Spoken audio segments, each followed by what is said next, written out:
You suspected your brother could have been a part of this, right? I suspected lots of people could have been a part of it. But he was one of the people, right?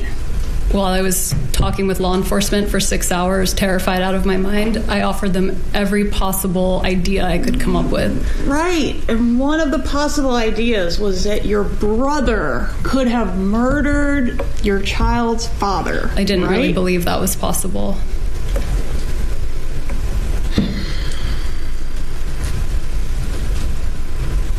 Was part of the plot for you to be able to have plausible deniability about this? Absolutely not. Is it better for both you and your brother if you don't know the details of this? I don't even understand the question that you're asking me. When did you first become aware that you might be a suspect in this case? I mean, as the ex-wife, I assumed I was a suspect from the beginning.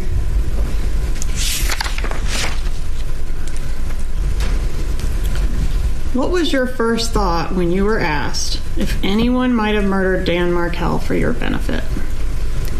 I thought, oh my God, maybe if I hadn't divorced him, he would still be alive. Maybe this is my fault because I complained to the wrong person. Maybe Danny gave a student a bad grade and they came after him. I just was trying to think of who possibly could have wanted to hurt him. But you didn't say any of that before. I mean, the first thing you said was Charlie, right? I don't think so. Page 25 of your interview, line 5 through 15. Do you have any reason to dispute? Page 25, not 5 hours into it. You say Charlie might have done it, right? Can I see, please? You may.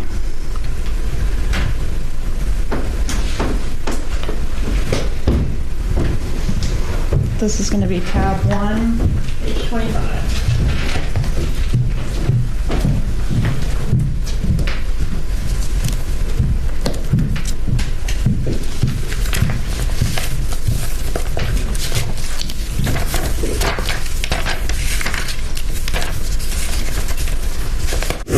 Mark, what do you got? So the prosecution here is being super dramatic now, which is, quite fun to see. It's quite a show. I quite like it. But I would say here is our moment where we've got possibility versus probability. So the argument here is, look, I went through every possibility of people who could be involved. And of course, most everybody shows up in every possibility because, of course, most everything has a possibility to it. That's the nature of possibility. But it comes down to, is it probable? Is it probable? And possibility and probability are not the same thing by any means. She says, I didn't believe it was possible. But really now, and this could be just me being pedantic, is really she should be saying, and maybe this is just to get back at everybody who leaves comments down below with the most pedantic things possible. So I'm going to be one of those. Probable. Yeah. Very pedantic people that says, no, what you should be saying is, I didn't think it was probable. But maybe there is an element there of saying the wrong word for a good unconscious reason. Now, I can't read people's minds. I can't get into their unconscious. It is possible that she uses the word possible rather than probable for an unconscious reason there. Because of course, he is the person being prosecuted at this point, and therefore it is more probable that he is involved rather than just a possibility. Anyway, I'm chasing myself in circles here. Chase, straighten it out for me. She makes a denial here. In the video, she makes a denial. And her denial here is different than every denial that she makes throughout the entire interview, the entire cross-examination.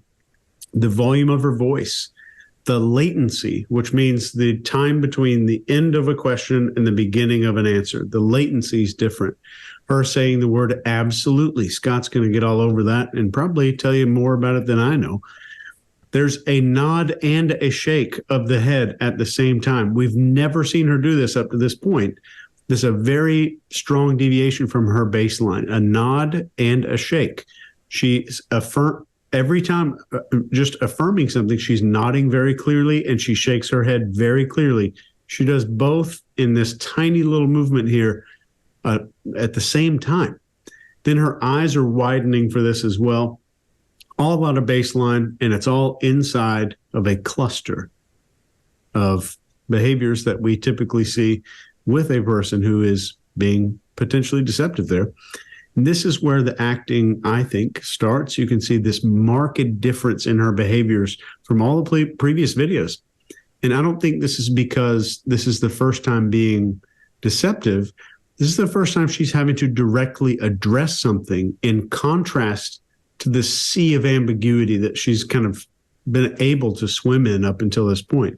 There's increased head tilting, widening of the eyes, prolonged head shaking. No, like this, long after she's done talking, keeps shaking her head. So what's missing? I always ask this in every video. What's missing? One description of an emotion. She's talking about everything she went through, and only these logical reasoning and unemotional thought processes about the incident. No description of how it affected her, how it might affect the kids, especially.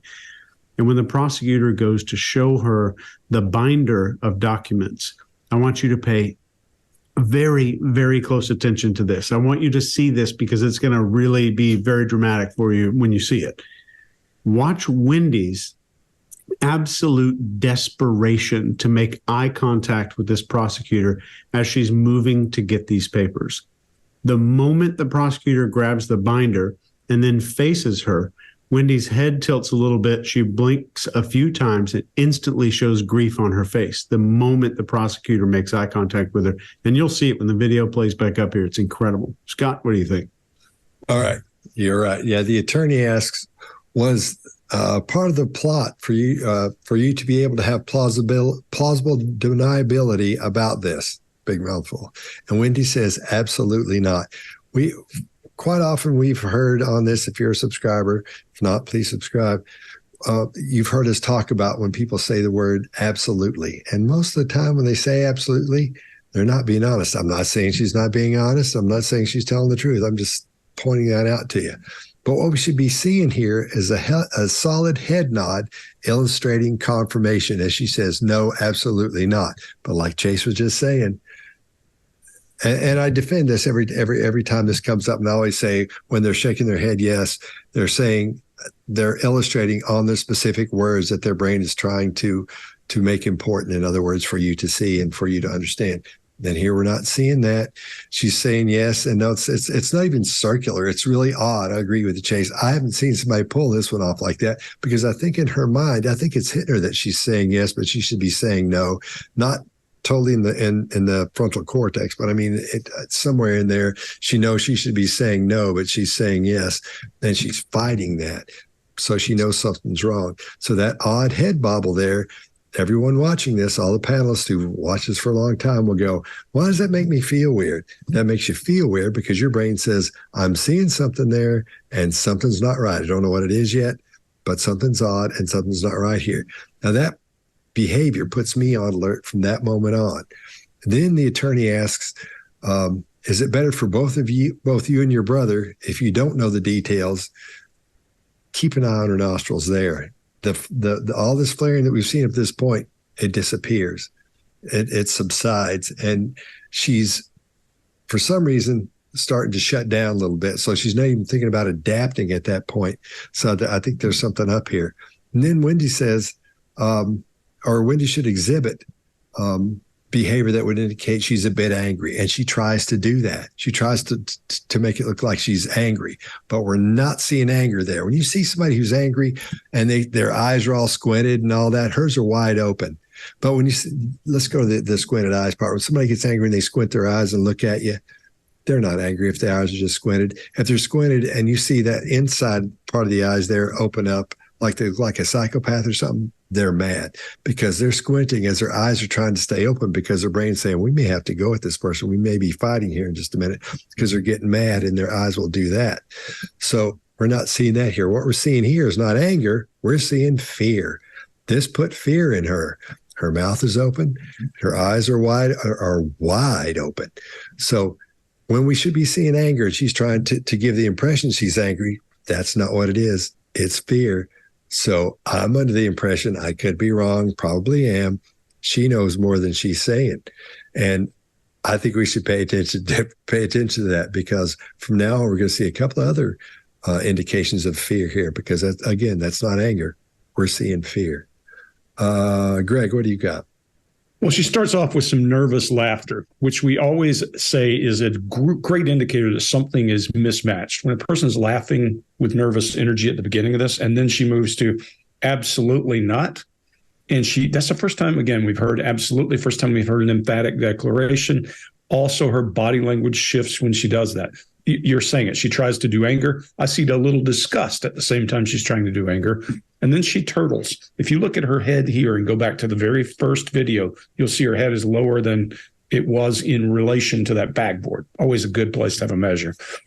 Chase, I love the thing you brought up, because something else changes too.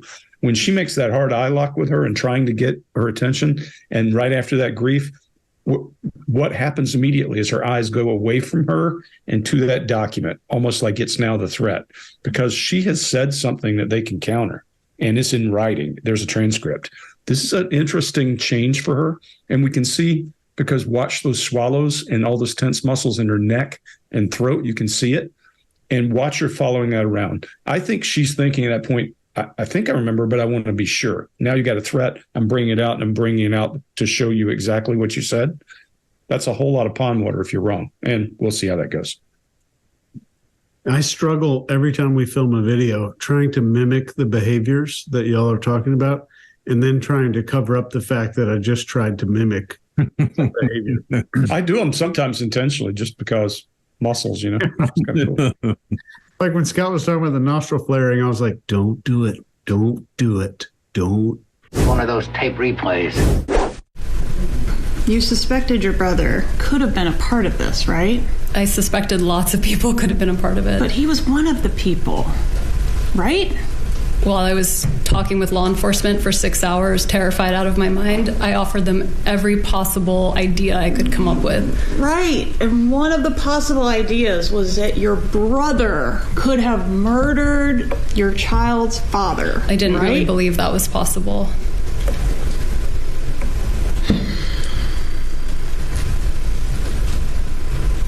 Was part of the plot for you to be able to have plausible deniability about this? Absolutely not.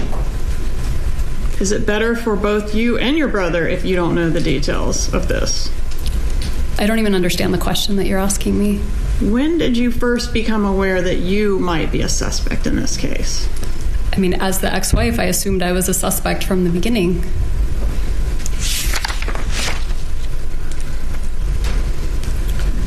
What was your first thought when you were asked if anyone might have murdered Dan Markell for your benefit?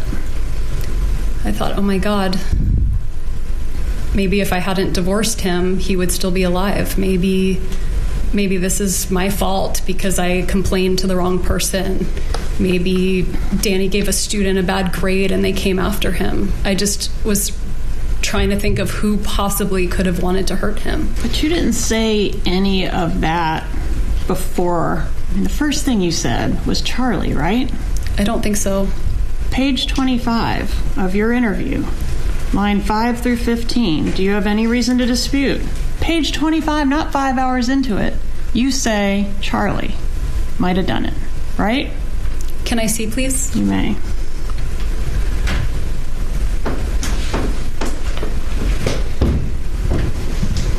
This is going to be tab 1, page 25.